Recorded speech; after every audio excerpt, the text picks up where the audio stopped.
Sound, light और waves हर जगह हैं। पर क्या आप सच में जानते हैं कि वे काम कैसे करते हैं?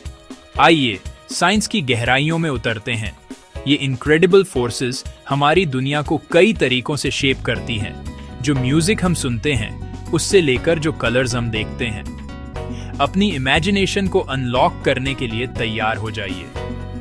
हम एक्सप्लोर करेंगे कि साउंड पानी के अंदर कैसे ट्रैवल करती है, ब्लू लाइट हमें रात में क्यों जगाए रखती है, सनग्लासेस ग्लेयर को कैसे ब्लॉक करते हैं और शैडोज का साइज क्यों बदलता है। तो साइंस फैंस, तैयार हो जाइए एक एडवेंचर के लिए। क्या आपने कभी सोचा है कि सबमरीन गहरे अंधेरे समुद्र में कैसे चलती है? सबमरीन सोनार नाम की एक कमाल की टेक्नोलॉजी का इस्तेमाल करती है, जिसका मतलब है साउंड नेविगेशन एंड रेंजिंग। एक सबमरीन साउंड वेव्स की पल्स भेजती है जो पानी में ट्रैवल करती है। जब ये वेव्स किसी चीज से टकराती हैं, जैसे कि कोई डूबा हुआ जहाज, कोई व्हेल या समुद्र का तल, तो वो सबमरीन तक वापस आती है। ये वापस आने वाली साउंड वेव्स या इको सबमरीन में लगे खास इंस्ट्रूमेंट से पकड़ी जाती है। साउंड को बाहर जाने और वापस आने में कितना समय लगता है, यह मापकर सोनार सिस्टम ऑब्जेक्ट की दूरी बता सकता है। सोनार हमें ऑब्जेक्ट का आकार, शेप और यहां तक कि उसकी मूवमेंट की दिशा भी बता सकता है। अंधेरे में कीड़े ढूंढने के लिए इको लोकेशन का इस्तेमाल करने वाली चमगादड़ के बारे में सोचो। ये वही प्रिंसिपल है। ये नेविगेशन, एक्सप्लोरेशन और यहां तक कि समुद्री जीवन को ट्रैक करने के लिए भी एक बहुत ही जरूरी टूल है। क्या आप जानते हैं कि ब्लू लाइट हमें रात में क्यों जगाए रखती है? क्या आपने कभी देखा है कि सोने से पहले अपने फोन को घूरने से सोना मुश्किल हो जाता है?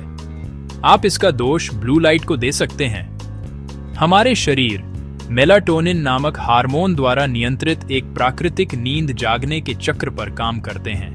सूरज की रोशनी में नीली रोशनी सहित सभी रंगों की रोशनी होती है, जो मेलाटोनिन के उत्पादन को दबा देती है, जिससे हम सतर्क रहते हैं। स्मार्टफोन जैसे इलेक्ट्रॉनिक उपकरण नीली रोशनी की महत्वपूर्ण मात्रा उत्सर्जित करते हैं, जिससे हमारे दिमाग को यह लगता है कि अभी भी दिन का समय है। ये कृत्रिम नीली रोशनी का संपर्क हमारे मेलाटोनिन उत्पादन को गड़बड़ करके हमारे प्राकृतिक नींद के पैटर्न को बिगाड़ देता है। आप अपने उपकरणों पर ब्लू लाइट फिल्टर का उपयोग कर सकते हैं, सोने से पहले स्क्रीन टाइम कम कर सकते हैं या विशेष ब्लू लाइट ब्लॉकिंग चश्मा भी पहन सकते हैं।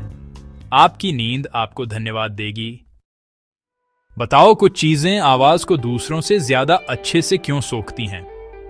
क्या आपने कभी ध्यान दिया है कि अलग अलग कमरों में आवाज कितनी अलग सुनाई देती है? कुछ कमरों में शायद गूंज ज्यादा होती है, जबकि दूसरे शांत और खामोश लगते हैं। ये सब कमरे में रखी चीजों और वे कितनी अच्छी तरह से आवाज सोखती हैं, इस पर निर्भर करता है। नरम, छिद्रपूर्ण चीजें जैसे कालीन, पर्दे और एकॉस्टिक फोम पैनल आवाज को सोखने में बेहतरीन होते हैं। जब ध्वनि तरंगें इन नरम चीजों से टकराती हैं, तो वे छोटे हवा के छेदों और रेशों में फंस जाती हैं, जिससे ध्वनि ऊर्जा थोड़ी सी गर्मी में बदल जाती है। कठोर चिकनी सतहें जैसे टाइल वाले फर्श और कांच की खिड़कियां ध्वनि तरंगों को ज्यादा आसानी से परावर्तित करती हैं, जिससे गूंज पैदा होती है। ये समझना कि अलग अलग चीजें आवाज के साथ कैसे इंटरैक्ट करती हैं, आर्किटेक्चर और एकॉस्टिक्स में बहुत जरूरी है। चीजों को ध्यान से चुनकर आर्किटेक्ट और साउंड इंजीनियर ऐसी जगह बना सकते हैं जिनकी आवाज कमाल की हो। क्या आप जानते हैं कि जब लाइट पानी में जाती है तो वह क्यों मुड़ जाती है? क्या आपने कभी देखा है कि पानी के गिलास में एक स्ट्रॉ पानी की सतह पर मुड़ी हुई क्यों दिखती है?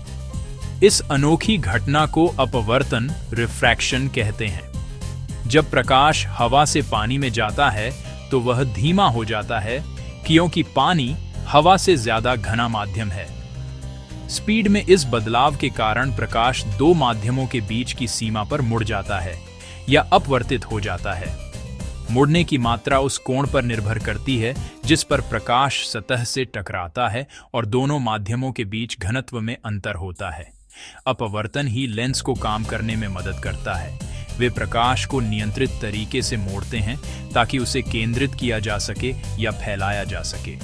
तो अगली बार जब आप पानी के गिलास में एक स्ट्रॉ को टूटा हुआ देखें तो याद रखें कि यह सिर्फ प्रकाश है जो आपकी आंखों के साथ चाल चल रहा है।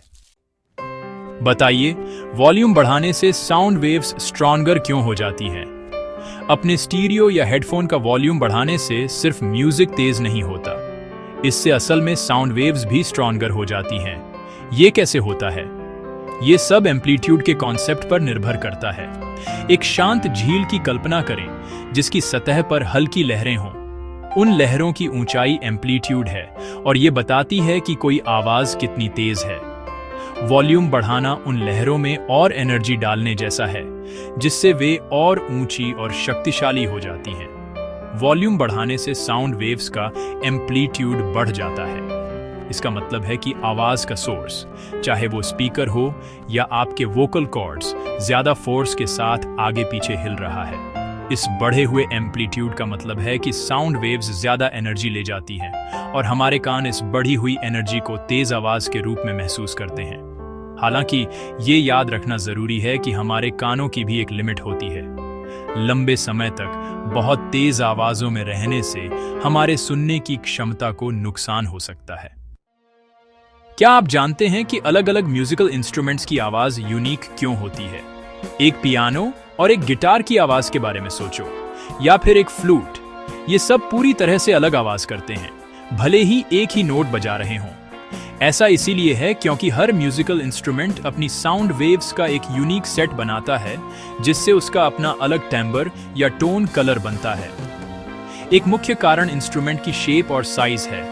एक इंस्ट्रूमेंट के रेजोनेटिंग चेंबर का साइज और शेप साउंड वेव्स की फ्रीक्वेंसीज को प्रभावित करता है जो वह पैदा करता है।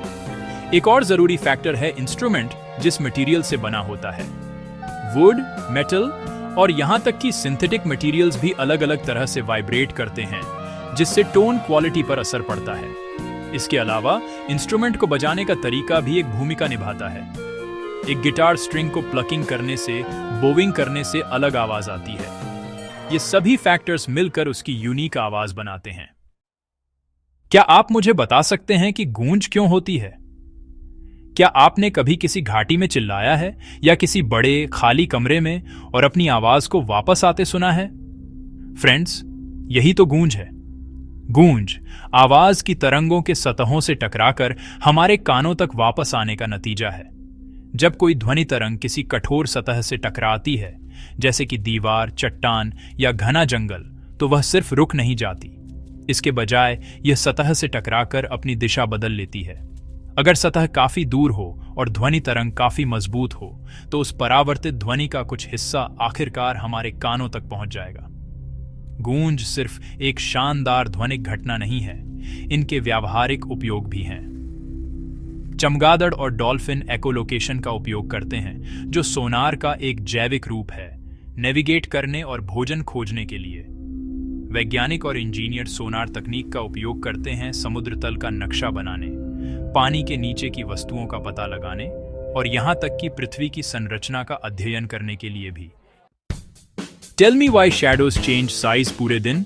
क्या आपने कभी नोटिस किया है कि आपकी शैडो पूरे दिन कैसे श्रिंक और ग्रो होती है? शैडोज तब बनती हैं जब कोई ऑब्जेक्ट लाइट को ब्लॉक करता है। लाइट सीधी लाइंस में ट्रैवल करती है और जब वो लाइंस इंटरप्ट होती हैं, तो ऑब्जेक्ट के पीछे की सरफेस पर शैडो बनती है। जैसे जैसे अर्थ पूरे दिन रोटेट करती है, स्काई में सन की पोजीशन बदलती रहती है। मॉर्निंग और लेट आफ्टरनून में जब सन स्काई में नीचे होता है, तो लाइट अर्थ पर एक शैलोअर एंगल से पड़ती है, जिससे ऑब्जेक्ट्स की शैडोज लंबी बनती हैं। जैसे जैसे सन नून के आसपास स्काई में ऊपर चढ़ता है, लाइट अर्थ पर एक मोर डायरेक्ट एंगल से पड़ती है, जिससे शैडोज छोटी बनती हैं। इमेजिन कीजिए कि आप रात में एक स्ट्रीट लाइट के नीचे खड़े हैं। जब आप लाइट के ठीक नीचे होते हैं, तो आपकी शैडो छोटी होती है, लेकिन जैसे ही आप लाइट से दूर चलते हैं, आपकी शैडो आपके पीछे लंबी होती जाती है। ये अर्थ के रोटेशन और लाइट और शैडो की पावर का एक सिंपल लेकिन फैसिनेटिंग रिमाइंडर है। बताइए, कुत्ते ऐसी आवाजें क्यों सुन सकते हैं जो इंसान नहीं सुन सकते? हम सभी जानते हैं कि कुत्तों में सुनने की अद्भुत शक्ति होती है। वे ऐसी चीजें सुन सकते हैं जो हमें पता भी नहीं चलती।